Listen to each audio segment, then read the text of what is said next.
I sat down with Luke Gygax to talk about the legacy of his father, what it was like to grow up in that house while D&D was being created. I see my father as the driving force behind a revolutionary game and genre that impacted and changed our culture. And I don't think that many people know that. And I want to make sure that this amazingly expanding new audience of gamers who are attracted to 5th edition Dungeons and Dragons because it's so great and playable, that they know about the roots and history of our game and the way my father, as well as all the other folks who were involved in the beginning, whether that's the three Daves, Dave Arneson, Dave Wesley, Dave McGarry, and Jeff Perrin, who were all collaborators in that zeitgeist that kind of brought all the ingredients together.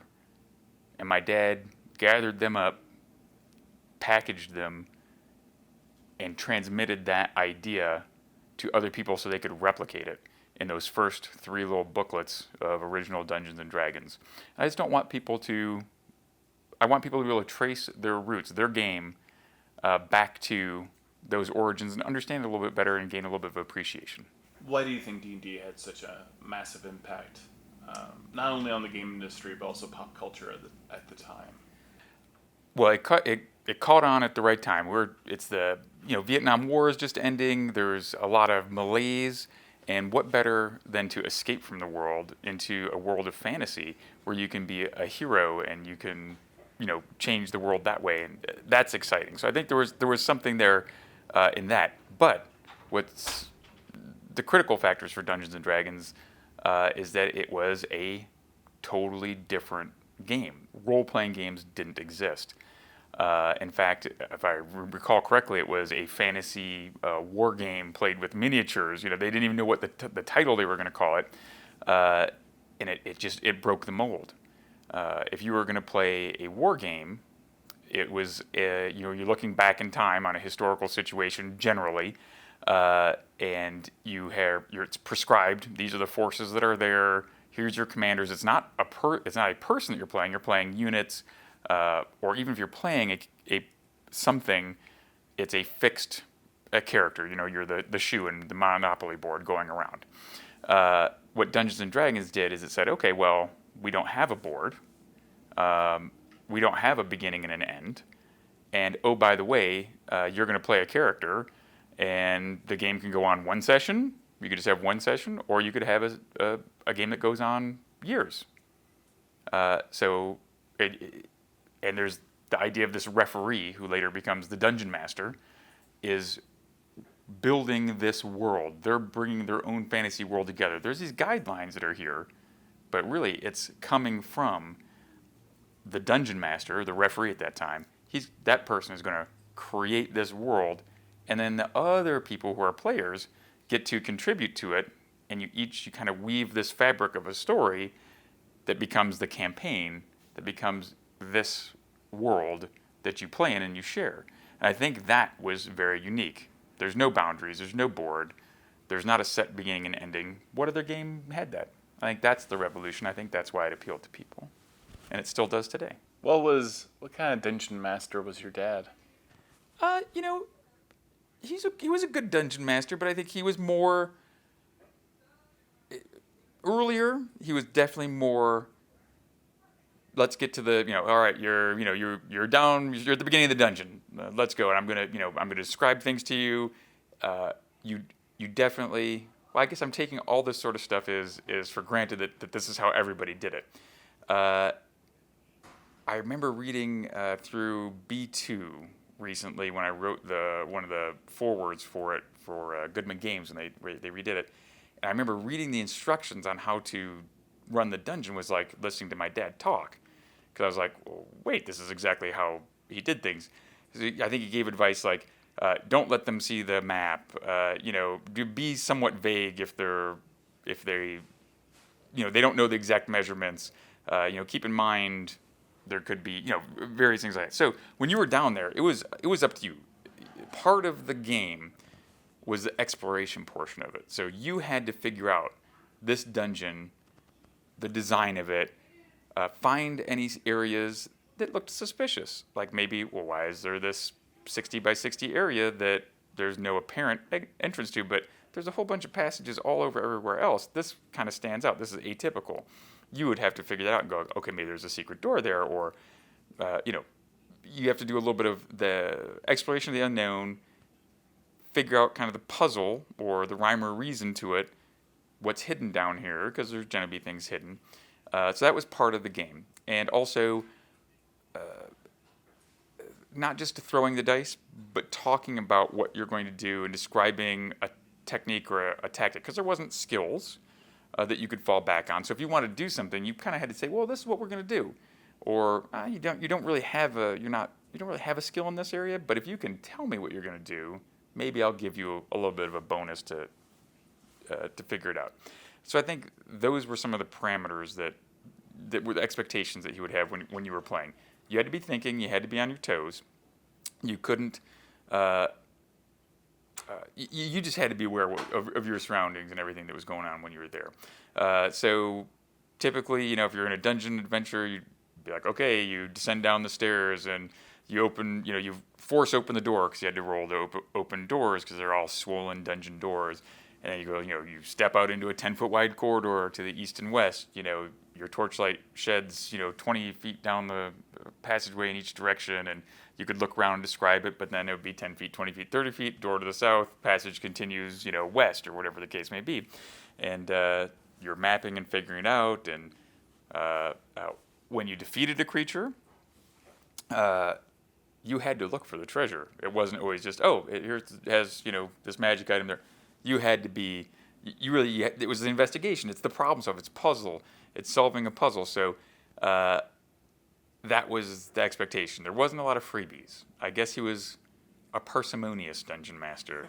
So yeah, when you earned it, when you got something when you were playing with my dad, you earned it. And it felt good. And to lose those items or use them frivolously, you thought about that because you weren't sure if you were going to get just anywhere a potion of whatever it may be, extra healing or flying. You couldn't go buy that stuff. There was no buying magic items. If you wanted to sell magic items, people would buy them from you, and then they'd go disappear. You'd never see them again, right? But yeah, there was no magic store and things like that. So I guess there's old school in that sense a lot of times. Later on, when he was writing for other things other than Dungeons and Dragons things, and the expectation had changed, that folks wanted more a setting and descriptions and things like that. Well, sure, he did that, and he would. It wasn't always my most fun playtests when we were playtesting all the various shops in the bazaar or something like that. It's like, can we get to the no, you got to check out this part of the merchant sector. Like, oh man, okay, but it adds those more layers and a little bit more of the folks who want the interactions and the shopping and some more of the role playing and talking between the dungeon master and discovering things that way, that sort of stuff. So it evolved over time, but in the early days going through Greyhawk, it was more puzzle solving, problem solving, strategy, figuring it out. What was it like? What was it like for you to share that with your father? To watch D&D evolve and also to have a one-on-one D&D campaign, as opposed to how a lot of people play, which is in a group. But I actually I run a game for my wife, and that's incredibly fun, and a lot gets done very quickly. Yeah. What was that like growing up? Well, for me it was normal because that was what my dad did. So I thought it was unusual when I'd go to someone's house and their dad didn't play games and maybe was gruff and was working in the wood shop or downstairs with tools and stuff. I never did any of that. My dad was not a handyman, so that was unusual to me. But it was pretty neat. My dad was my best friend, so I would when I got home from school, sometimes he'd often work from the house and was doing writing or whatever, or he'd come home and he'd continue to work. He had pretty solid work ethic. He was always writing. He'd be up in the morning, probably about 6 o'clock, grab a cup of coffee, and a lot of times he'd go and start writing on his typewriter, tick typing away, and then kind of take a break a little bit later and then come back to it, or if he had to go to the office or whatever it was. But I think he was, I think he'd wake up and he'd have some ideas that he'd want to write.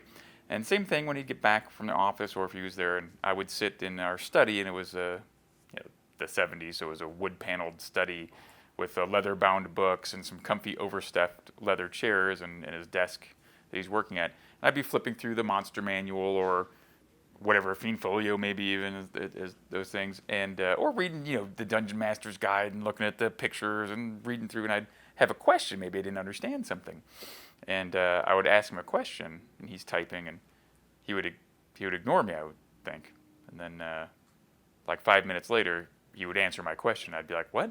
He's like, "Well, you asked me, this specific question. Here's the answer." It was just his train of thought. He was very focused. He's like laser focused.